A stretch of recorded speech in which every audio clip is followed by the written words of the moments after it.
सन 1990 में एलके अडवाणी ने एक एयर कंडीशन टोयोटा ट्रक में राम रथ यात्रा निकाली। यह air condition Toyota truck Bharat में जहां जहां से निकला, अपने पीछे फिरका परस्ती का, सांप्रदायिकता का एक ऐसा जहरीला धुआं छोड़ता गया जिसने हमारे देश के चेहरे पर कालिख पोत दी। तब से लेकर अब तक हिंदुत्व के नाम पर हुए दंगों में हजारों लोग मारे जा चुके हैं। हमारा तब भी मानना था और आज भी मानना है कि बीजेपी का हिंदुत्व इंदिरा गांधी के समाजवाद की तरह है, और यही बात विकीलीक्स से भी जाहिर होती है।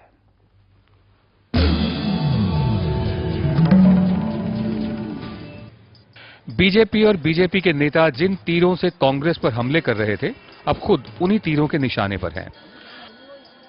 विकीलीक्स ने 2 रोज पहले बताया कि बीजेपी किस तरह से हिंदुत्व का इस्तेमाल कर रही है।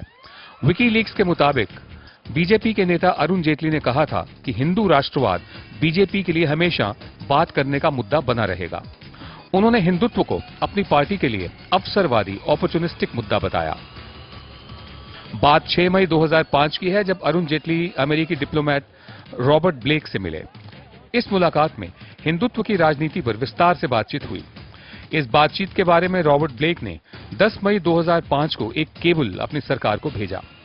अरुण जेटली इस तरह की किसी टिप्पणी से साफ मना कर रहे हैं। जेटली का कहना है कि उन्होंने बातचीत में अवसरवादी ऑपर्चुनिस्टिक शब्द का इस्तेमाल नहीं किया। बीजेपी अब उसी ढाल से बच रही है जिस ढाल से बचने की कोशिश कांग्रेस कर रही थी कि विकीलीक्स पर जो आया है वो केबल है और इनकी विश्वसनीयता परखी जानी बाकी है। यानी बीजेपी की फिर वही पुरानी कहानी कि मेरी कमीज और मेरी लीक्स उसकी कमीज और उसकी लीक से ज्यादा सफेद है। लेकिन इस मामले को बीजेपी और कांग्रेस से अलग करके देखा जाए तो देश के नेताओं पर सवाल उठते हैं, चाहे कांग्रेसी हो या बीजेपी। हमारे नेता हर बात की रिपोर्ट अमेरिका को देते हैं, वोटरों को तुच्छ समझते हैं, अमेरिका को मास्टर और खुद को स्कूली बच्चा मानते हैं। बीजेपी हिंदुत्व का नाम लेकर उसका फायदा उठाकर सत्ता में आई, लेकिन बीजेपी का हिंदुत्व वैसा ही निकला जैसे इंदिरा गांधी का समाजवाद। अब इंदिरा गांधी कहां की समाजवादी थी? सत्ता में आने के लिए समाजवाद के नाम का इस्तेमाल किया। बीजेपी के नेता कहां के हिंदुत्ववादी हैं?